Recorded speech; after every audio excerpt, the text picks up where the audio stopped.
Masayang yumakap si Kat sa dumating na mga magulang. Nagmano naman ako sa kanila. Kumain na din sila ng agahan at ako ay nagtungo sa banyo upang maligo. Habang naliligo ay naalala kong muli ang mga tagpo kagabi. Matatapos na akong maligo ay biglang may kumatok. "Kuya, matagal ka pa ba?" Sigaw ni Kat. "Oo, sandali lang at nagsishiba ko." Sagot ko naman. "Pakibilis naman kuya at nasi-CR na ako."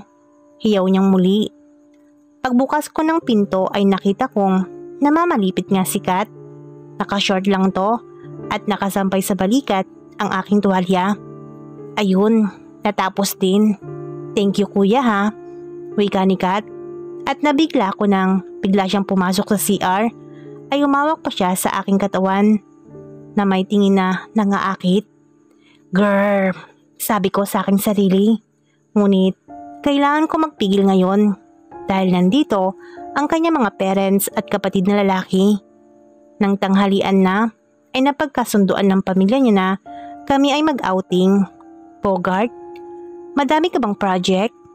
Ireserba mo yung next weekend ha. Swimming tayo sa Laguna," sabi ng aking biyenan kong lalaki. Nagdiwang ang pamilya dahil pala nag-click ang kanilang business sa Pangasinan. Kailangan ko mag-overtime hanggang weekend para makasama kami ni Mrs.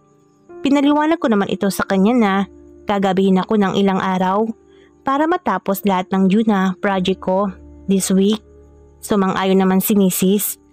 Okay na din ang naging setup ko na mag-overtime para at least ay maiwasan kong tapuan ng init sa magkapatid na alam kong mahihirapan akong sumingit, lalo na kay Kat dahil nandun na nga ang kanyang mga magulang.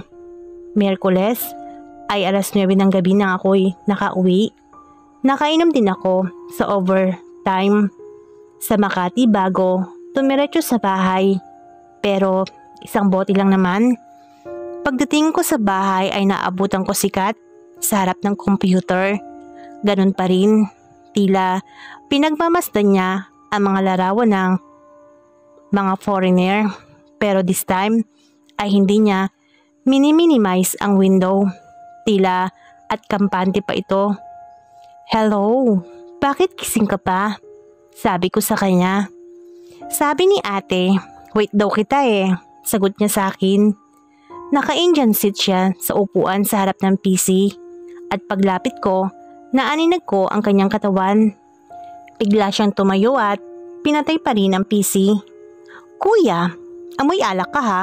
"Hala, lagot ka kay ate." Natatawang biro niya sa akin. "Pampatulog lang," sabi ko naman. "Halika, punasan kita. Maghihilamos din ako eh, sabay na tayo." Aya niya sa akin. Hindi ko alam kung biro ba ito o totoo, pero agad niyang hinawakan ang kamay ko at inakay patungong CR. "Hoy, ano ka ba? Sila nanay at tatay, baka magising," bulong kong sabi. "Kakaalis lang, hinatid ni kuya sa duty. Mga 30 minutes pa yon," sagot niya. Natawa naman ako sa narinig. Sa isip ko'y nabitin siguro si Hipag noong nakaraang weekends. Pero teka, naalala ko na dapat ay may permiso kami ni Mrs. "Kat, paano si ate mo?" tanong ko sa kanya. "No problem Kuya Bogs, kaya nga pinahintay kanyang umuwi eh," natatawang sagot niya. Nagpaalam na pala si Catherine sa aking asawa at sinabi niya na gusto niyang maranasan ang orgasm. Pumayag naman daw ang kanyang ate at pinahintay na lang ako. At siya daw ay inaantok na. So meaning, may permiso siya para angkinin ko. Sa loob ng CR ay agad niya akong hinatak sa shower. Dito ay muli ko na silayan ang buong katawan ng aking hipag. Maputi ang kanyang katawan. "Kuya, sabunin mo nga ako," hiling niya. Makaraan ng 5 minuto ay natapos na ang sabunan. Hinawakan niya ang aking katawan at ako naman ay busy sa paghalik sa kanyang laeg. Nahihiya pa akong hawakan ng lahat sa kanya. Baka kasi hindi ito kasama sa usapan nila ng ate niya. Okay lang bang halikan ko ang katawan mo? Tanong ko sa kanya.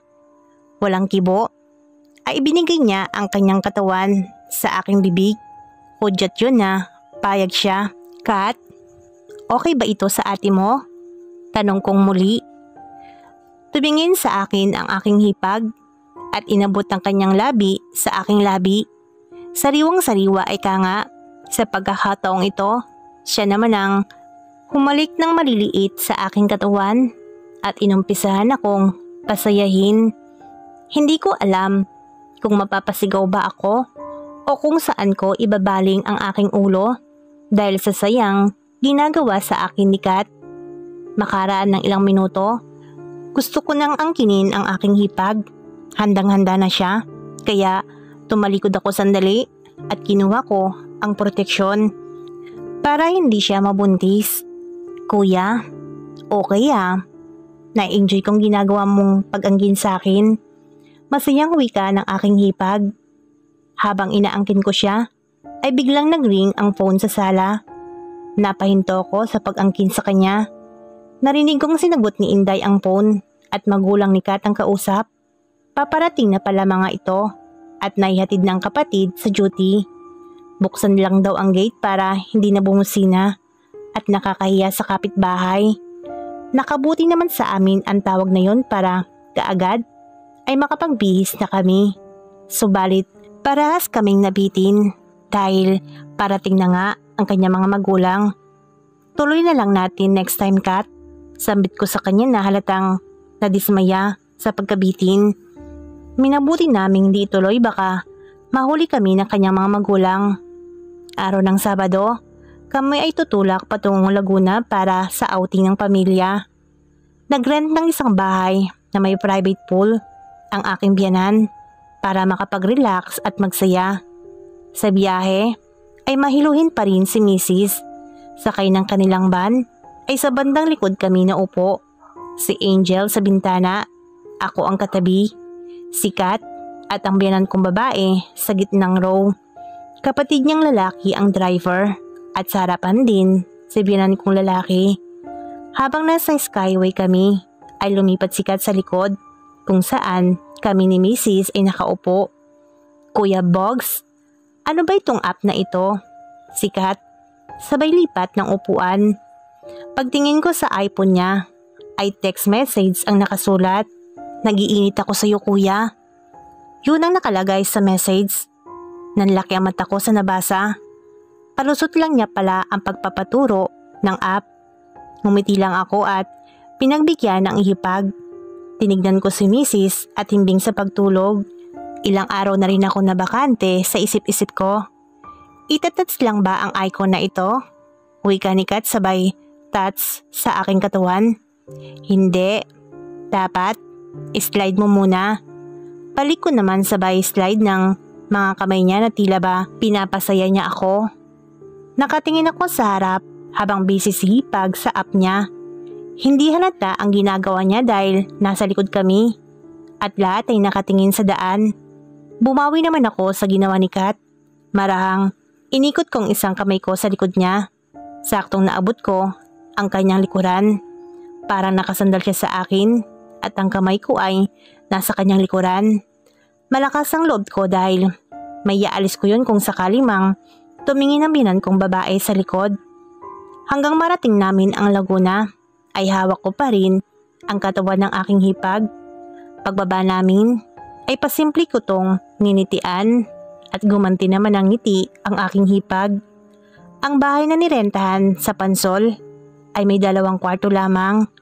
Sinabi kaagad ng biyanan ko na solo nila mag-asawa ang 1 kwarto at sa 1 kwarto naman kami mag-asawa ay kasama si Kat at ang lalaki niyang kapatid. Tanghali ay nagsalo-salo kami at pagsapit ng hapon, naligo sa mainit na pool sa likod ng bahay. Pagsapit naman ng gabi, kaunting inuman naming mga lalaki. Si Mrs. as usual, maagang nagyayang matulog. Sabi ko, 1 bote lang at susunod na ako.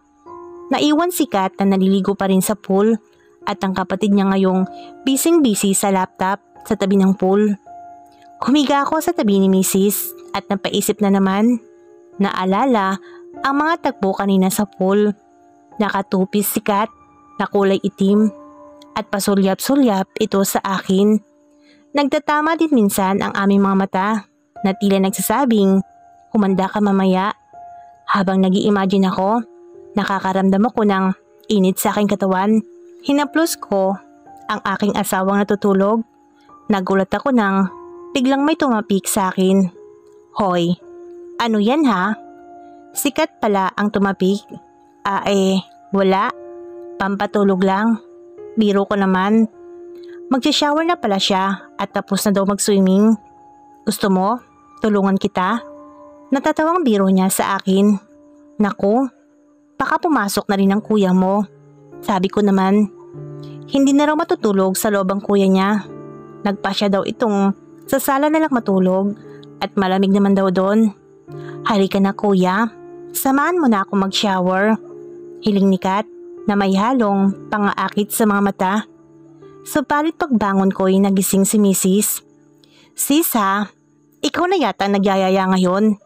Seryoso nitong sinabi. Nako, hindi babes. Nakita niya kasi akong nagpapasaya. Sorry ha. Sagot ko naman para hindi mapahamak ang kapatid. O sige, bilisan nyo ha. At baka pumasok ang kuya mo. Sabi ni Angel. May dala ka bang protection? Pahabol ni Mrs. Naku, wala. Paano yan? Balik ko sa kanya. So, walang mangyayari. Maliwanag? Tugon ni Mrs.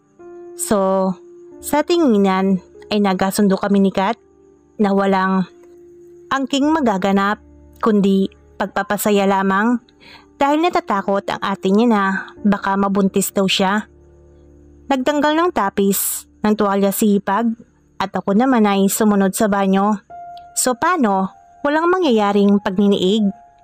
Pasasayahin na lang natin ang isa't isa. Sabi ko kay Hipag, o sige, pero dapat ha, marating kong kasukdulan. Promise? Muling hiling niya sa akin. Pinuksan niya na ang shower at sinimulan ko na siyang halikan sa batok. Nakaharap siya sa shower at ako naman ay sa likod, nakapwesto. Dama niya ang init ng aking katawan. Puro buntong hininga lang ang naririnig ko mula sa kanya. Kasi naman, hindi ka nagdala ng protection kuya. Ulit niya na may kunot ang noo. Di balikat, akong bahala, sagot ko. At ayun nga, pinasaya ko ang aking Hipag. Nakikita kong namamalipit siya sa saya na ginagawa kong pagpapasaya sa kanya. Kuya, ang galing mo naman. Paano pa? Ako kung mawawala ka? Paano kung ipahinto na nito ni ate? Kandautal at putol na wika pa ng aking Hipag. Pinaharap ko siya at sa pagkakataong ito, kaharap ko na ang buong katawan ng aking Hipag. Muli, pinasaya ko siya at hindi niya ito makakalimutan sa tanang kanyang buhay. Kuya, malapit na ako. Bulalas ni Kat. Ilang saglit pa ay bigla na lang siyang nanigas na tila tumitirik ang mga mata. At ayun nga, narating ni Hipag ang kasukdulan. Nagalak din ako at napaligaya ko ang aking Hipag. Umupo siya sa toilet bowl at tumapat sa akin. Kuya, ako naman ha, sambit niya sa akin na nakatingin sa aking mga mata. Kuya, gusto mo ba nito? Sabi ni Kat sa akin at muling tinuloy ang kanyang ginagawa.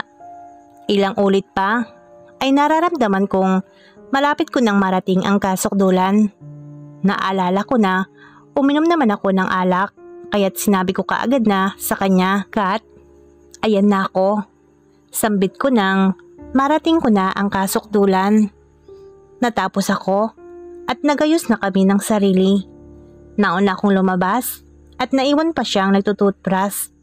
Tumabi ako kay Angel at tinalikan ko siya sa noo. Ngumiti naman ito at napapikit.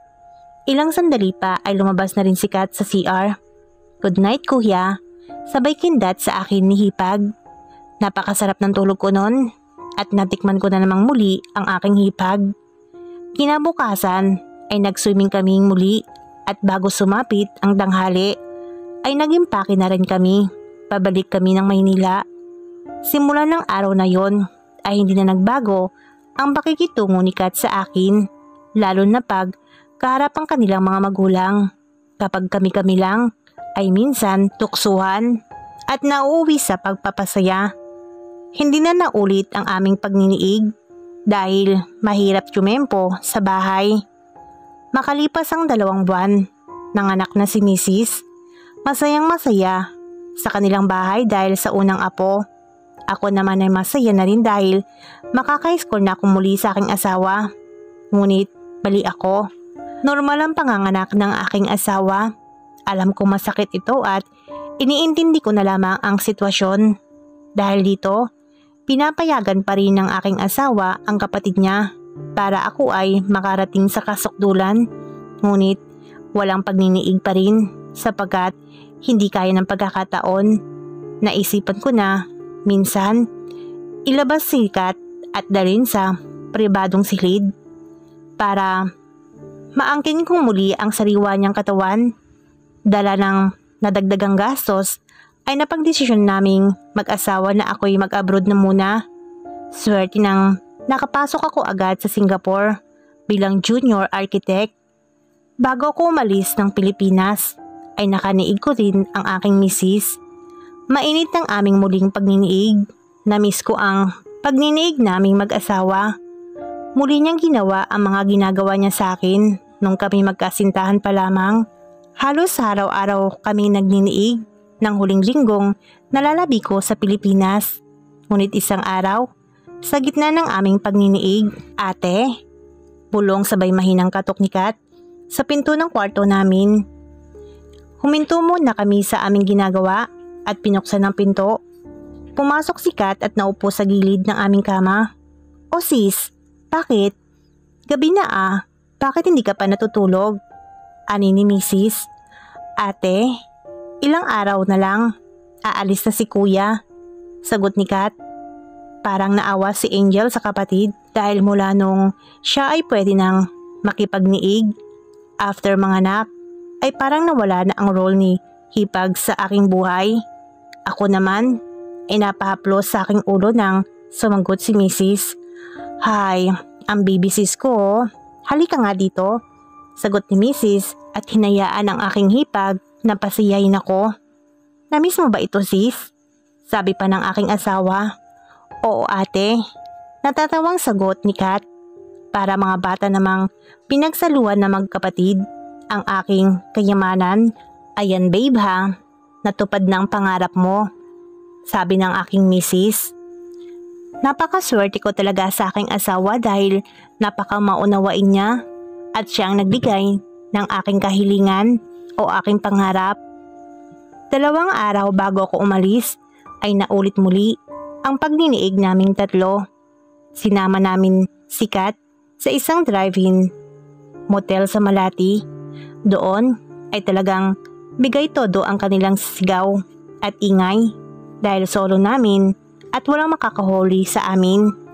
Nalungkot din ako nang ako'y aalis patungong Singapore. Sabi ko naman sa aking sarili, malapit lang ito at kahit minsan sa 1 buwan ay pwede akong umuwi. Sa unang 3 buwan ko sa Singapore ay nakauwi ako ng buwanan. Ngunit sabi ni Mrs. ay every 6 months lang dahil sayang daw ang pamasahe. Sumang-ayon naman ako sa suhestyon niya. Ganun ang naging setup namin sa buhay ng 2 taon. Every 6 months ang uwi ko. 2 or 3 days ako sa Pilipinas. Sinusulit namin ni Mrs. ang pagdiniig habang nasa Pilipinas ako. Si Kat, bihira ko na maabutan sa bahay dahil sa mga duty sa ospital. Malapit na kasi siyang makatapos sa nursing. Sa loob ng 2.5 taon ay nakapundar ako ng kondo. Maliit lamang ito, 1 bedroom, malapit din sa bahay ni Bianan at sa mga sikat na universidad sa Maynila. Sa aking naipon, nagpasya na umuwi na ako ng Pilipinas. Masaya ang aking may bahay sa naipuntar ko, maging ang aking anak. Lumipat na kami sa aming bagong kondo nang ako'y bumalik ng Pilipinas. Kaming 3 lang dito. Maganda mga amenities dito. May swimming pool, gym, mall sa ibaba. Sa pag-uwi ko ay hindi ko muna ako nagtrabaho. Pahinga muna. Si Mrs. naman ay pumapasok pa rin sa ospital. Naiwan sa akin ang aking anak na inahatid ko sa malapit na private daycare. 3 oras kada araw ang pasok niya. Tuwing linggo ay dumadalaw naman kami kilabyanan or sila naman dito sa kondo para mag-swimming. Nakatapos na din si Kat sa nursing at pinalad na makapasa sa board. Natanggap siya sa isang sikat na ospital dito sa Quezon City. Isang weekend ay kumpleto ang pamilya niya nang dumalaw sa amin sa kondo upang mag-swimming. Sa 2 linggo ko dito sa Pilipinas ay noon ko lang nakasama si Kat. Noon ko lang din siya nakita mula noon. Malaki ang pinagbago ng katawan niya. Mas lalong naging makurba ang kanyang katawan. Nagpakulot siya ng buhok, wavy na kulot, at medyo may kulay ito. Pumintig ang aking mga ugat nang makita siya. "Kuya!" Natatawang sigaw niya ng bati nang magkita kami. "Nasaan na yung pasalubong ko?" Tanong niyang muli. "Nasa ate mo. Sana magustuhan mo." Sabi ko naman. Tila dati pa rin ang pakikitungo sa akin ni Kat. Masayahin, palabiro. Napansin ko na parang wala nang mahalay ng mga piro gaya ng patungong pagsagi sa aking katawan. Marahil ay nakalimutan niya na to dahil na rin sa trabaho niya. Bago mag-alas 6 ng gabi ay nag-impake na mga biyanan ko matapos maghapong maligo sa pool. Napansin ko si Kat na hindi pa rin siya nag-aayos. "Babe, okay lang ba dito muna si Kat sa kondo?" Wika ni Mrs. Nagtaka ako kung bakit. Pero muli kong naalala ang mga nangyari noon sa amin ni Mrs. at ni Hipag. Bigla na naman ako nakaramdam ng init ng aking katawan. Napatingin naman si Kat sa amin habang busy sa paglalaro ng pasalubong kong iPad. "Bakit kuya? Hindi ba ako pwedeng makitulog dito? Ang damot mo naman." Masungit na sagot ni Catherine. "Bogart, ito kasing si Catherine ay magjo-duty sa panggabi dito sa St. Luke. Hindi naman magwang magsundo at may hatid kasi hindi ako pwedeng mapuyat." Dagdag ni biyanan. "Naku, wala po yun tatay. Ikaw naman Kat, hindi ako madamot. Ayan nga, ini-enjoy mong pasalubong ko eh. Paborito kasi kitang in-law." Biro ko sa kanila. At nagtawanan ang lahat. Sumapit ang gabi at kami na lang ang natira sa kondo. Ako, si Mrs. at si Kat at ang tulog naming anak. "Sis, anong oras ba ang duty mo? Bakit hindi ka pa gumagayak?" Tanong ni Angel. "Mayapang mga 10 p.m. 9:30 ako aalis. Dadaanan ako ni Karina. May kotse yun." Sagot naman ni Hipag. Patuloy lumipas ang oras ng walang kibuan. Nanonood kami ng TV noon. Saktong natapos ang palabas ng 9 p.m. at kinuha ni Kat ang bag. Nadala na at nag-prepare na para maligo. "Kuya, ganda ng CR nyo ha. Hindi mo ba ako sasamahan?" Pabirong sabi ni Kat sa akin. Napatingin naman ng masama sa akin si Mrs. at tila hinihintay ang aking isasagot. Kahit ako ay nabigla sa tanong ni Kat. Nang pagkakataong iyon, "Hay naku Catherine, kumilos ka nga at baka malate ka pa." Masungit na sagot ni Mrs. Hindi na ako nakasagot sa biro ni Hipag. Nakaalis na si Kat. Nakahiga na din ako sa tabi ni Mrs. sa aming kama. Pagyakap niya sa akin, bigla niyang hinawakan ang aking kayamanan at tiyempo namang nag-i-imagine ako sa aking Hipag habang siya'y naliligo. Aba't naghahamon. "Hindi kaya dahil sa kapatid ko?" Wika ni Mrs. "Naku babes, sino bang mas maganda? Si Julia Montes o si Angel Locsin?" Sagot ko naman. Pulero ka pa rin hanggang ngayon." Sabay kurot ni Mrs. Nang pagkakataong iyon ay naghalikan kami at unti-unting tinanggal ang aming mga damit. Tahimik kami nagdiniig para hindi magising ang aming anak. Babes, okay ha, parang dalaga lang, sambit ko sa kanya. Nahirapan kasing akong angkinin ng aking asawa, siguro dahil sa tagal din naming hindi nagdiniig mula nung nasa Singapore ako. Ngunit napansin ko na hindi niya na ako pinasaya. Gusto niya, angkinin ko na siya agad. Kaya madali kaming natapos sa aming pagniniig dahil baka daw magising ang aming anak. Nakadalawa kami at sabay kaming nakatulog. Kinabukasan ay nag-duty na rin si Missy sa ospital. Maigkaiba sila ng pinapasukan ni Hipag. Ako naman ay kumakain na ng agahan at naganda na sa pagatid ko sa school ng aking anak. Hindi kalayuan ng school ng aking anak at 3 oras lamang ang klase nila. Puro laro lamang kasi at nursery rhyme ang mga itinuturo. Okay na din para sa amin na pumasok kaagad siya para may makalaro naman. Alas 9 ng umaga ay bumalik na ako sa kondo. Pagpasok ko, narinig kong may tao sa CR. Malamang si Hipag. Ha? Si Hipag? Nagulat ako sa aking isipan na aking Hipag nga pala ang naliligo. Kakauwi lamang galing duty. Kuya, ikaw ba yan? Tanong nito mula sa loob. Oo, ako nga. Kanina ka pa ba? Tanong ko naman. Nung umalis ka, dumating na ako, sabi nung guard. Sigaw niya ulit. Nakaupo ako sa sala. Maliit lang ang kondo namin, 1 bedroom. Ilang saglit pa ay lumabas si Hipag mula sa banyo na nakatapis lang ito ng tuwalya. Napatitig ako sa kanyang katawan. Talaga namang nagbago na ito. O bakit parang nakakita ka ng multo dyan? Wika ni Hipag. Ha? Wala. Pautal kong sagot. Kuya, pahiram naman ng isang towel. Pangtuyo ko sa buhok ko. Hiling ni Hipag. Ayan. O yung suot mo. Kat naman. Nakita ko na yan eh. Natatawang biro kong sagot. Walang sabi-sabi. Bigla niyang hinubad ang pagkakatapi ng tuwalya at binalabal sa kanyang buhok. Muli, natulala ako sa aking nakita. Nagigtingan ng aking ugat sa aking katawan. Ang katawan ni Hipag na noon ay sumisibol. Ngayon ay hinog na. O ano? Nagulat ka na naman? Sabi niya sa akin. Nakatitig lang siya na parang nangaakit. Wow, Kat. Ang laki ng pinagbago mo ha. Sagot ko.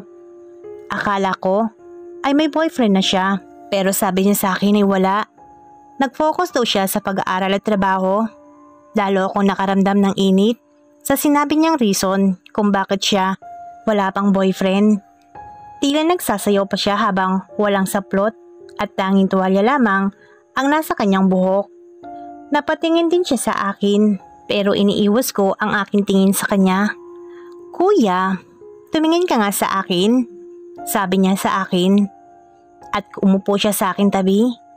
Hinawakan niya ang 2 pisngi ko at inilapit ang labi sa mukha ko. Namiss mo rin ba ako, Kuya Bogart? Tanong niya sa akin. Oo naman, namiss ko kayong lahat. Balik ko naman. Teka, may permit ka ba sa ate mo? Tanong ko sa kanya. Mamaya na lang ako hingi. Pwede naman siguro. May protection ka bang pwedeng gamitin natin? Sagot niya sa akin. Doon din ay naglapat ang mga labi namin at tila magkasintahang matagal na hindi nagkita. Ang bagong paligong halimuyak ay aking inaamoy mula laeg patungo sa kanyang punong tenga. Inilapit ko ang aking labi sa kanyang mga labi. Panay naman ang pakawala niya ng buntong hininga.